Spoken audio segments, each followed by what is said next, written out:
They pushing out the old musicians and willing in the new musicians. Bringing in the new musicians, and the old ones are pretty much out of church now, except for a few. Welcome back, family, to another Real Talk. As we off top, give the Most High the honor. Thank you, Yahuwah. Thank you, Yahushua, who hung, bled, and died. This is kind of like a part 2 of the video I did the other day about pastors who are leaving churches. Shout out to Big Brother JT and Baby Brother JT and all the musicians, family, everybody, you know who you are. How do I want to start this? When you look at how churches are so full of entertainment now, and I'm not talking about all churches. I call it the new age, the new style of church now, because you gotta have the overheads and the flashing lights. And I think, well, I've been saying this for years, one of the hardest things to happen in churches is for the old and the new to get along. Because the older generation is used to the choirs, the hymns, that way. Dressing with the suits, you gotta have on a suit. Deacon, suits. Preacher, suits. Men, suits. Now, in most churches, you got young preachers now, pastors, who care nothing for wearing suits. I'm just making a point. They are more on a new style, whether you got the jeans on and the pullover shirts. And when you see churches say this one thing right here, we are trying to move forward, get into a new building, go a new way. That's very popular now, which lets you know, old musicians, we need younger musicians. This new style. See, a lot of the old musicians don't care about this style, this music style they got going on now. And it's hard, again, to have that balance.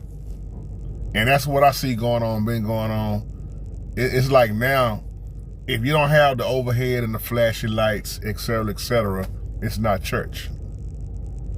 And that's why it's hard for the older generation, especially those who are in their 70s, 60 and up, 50 and up. I don't even go far as to say 40 and up, because see, when you came up, especially when you was in the 70s, 60s, 70s, 80s, it was a different time in church. You had the choirs, you had the choir directors, you had to learn. Let me say this like my other video, before technology got to where it is now with the music. I remember when you had to play them drums and play the keyboard, the pianos. Now everything is so programmed. But I remember when you had the liveness, like I said in the other video, we had to learn our instrument. We had to learn them keys. We had to play a B3. We had to play a baby grand piano. Now you got all this technology on this equipment that's handicapping so many musicians who would never learn their keys. Me and brother JT's baby brother and big brother, we was texting each other about the number system that I taught on here for so long, and how now it's just most of the drummers now, the MDs, the music directors, but it's so fancy now. That's the word I want to use, JT, baby JT and big brother JT. It's so fancy now. Like you said, Cody, you never seen that stuff before. And I remember when you just played. I remember when, I'm going to use my cousin who's dead and gone, but Greg Metcalf. When Greg Metcalf would be way on the other side of the church, and just say whoever playing the keys, he's on the organ, who's on the keys. I remember one time, 2 or 3 times, he would use the number system.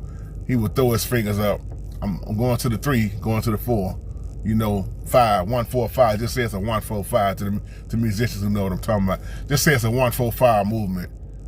If you already played by ear, you already knew where to go. But now, like I talked about, learning songs on the tape decks, and everybody tape deck and spin at the same speed. So it's so technical now. You got the tracks playing. Give me the click track. I remember when there was no click track, them drummers had to play. Them drummers wasn't using no click tracks. And you had to know them breaks and them pauses, them intros, them outros. You had to know it down to the T without all the stuff that you got now.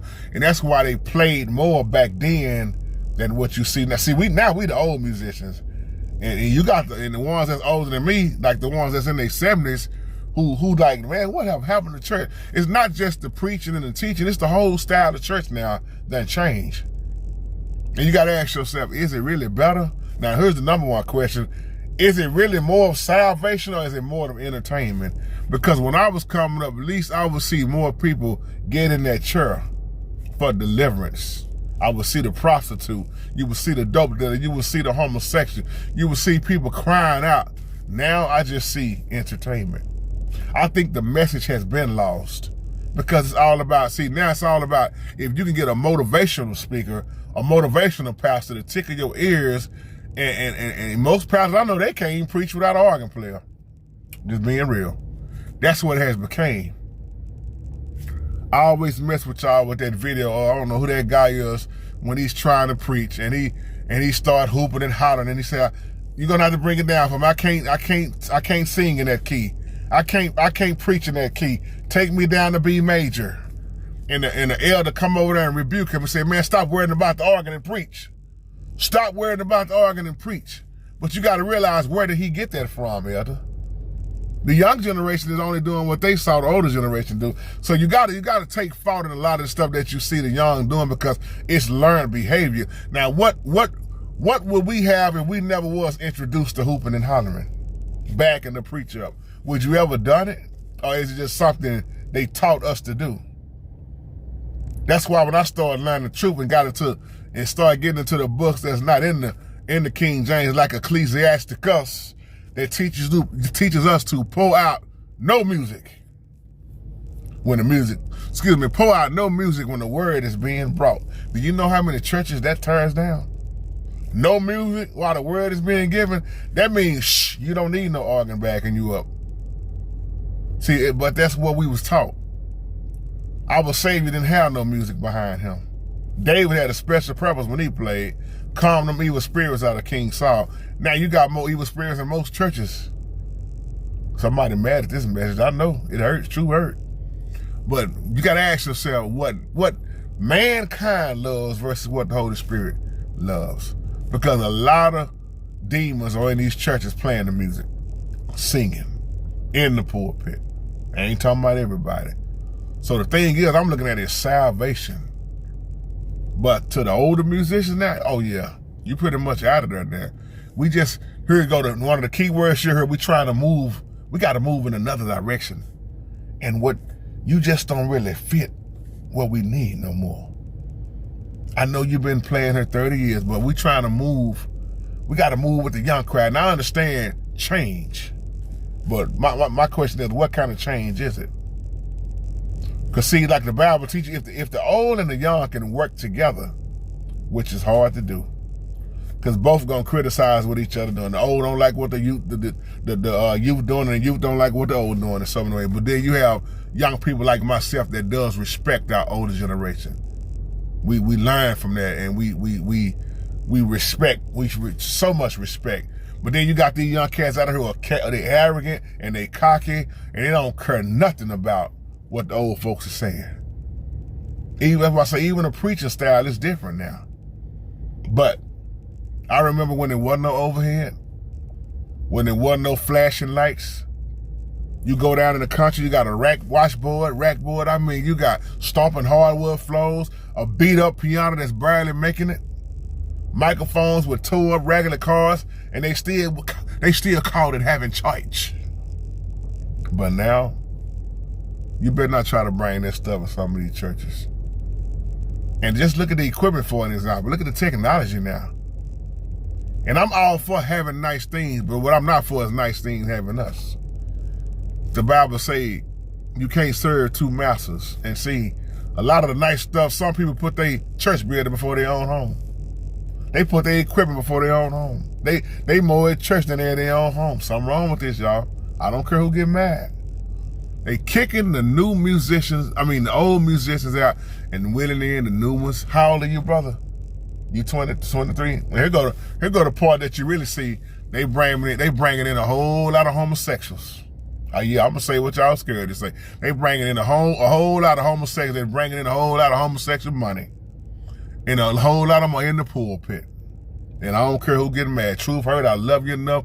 I love you enough. I'm going to tell you the truth. I love you to tell you the truth. And it's not pleasing to the Most High. Instead of bringing them in, instead of trying to get delivered, they want to bring them in so they can stay the same and be good for business. But I ain't talking about everybody. So I just want to throw all this in one video. Yep, to the older musicians, oh yeah.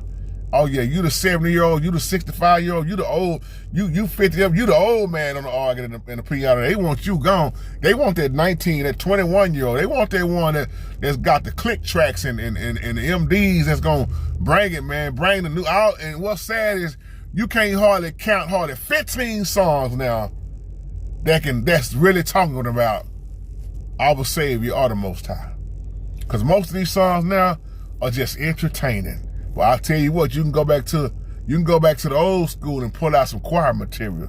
You can get some Chicago Mass, some Mississippi Mass. You can get some New Jersey. You can get some of them old songs, them old choirs, some old hymns. But here go the problem. That didn't do it for us, brother. Because you're going to have the new school people that's going to say, that Father, I stretch my hands to thee, no other help I know, and all that amazing, great, that stuff, that's over and done with. We on that new tip now. We on that new style now. But see, that's what brought them through in the older generation. What you playing, the older generation don't have a clue on what you saying or what you playing. They don't even want to hear it. That's the confusion. But if it could balance out, it would grow. I'm gonna use this for an example as I close. I'll never forget at my home church, we had a male course, and my uncle was the main organist. And he fell and hurt himself. And he was gone for a while.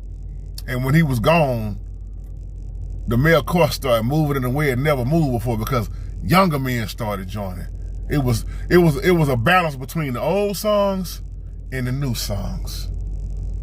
And when he got well and got back in the building, you know what happened.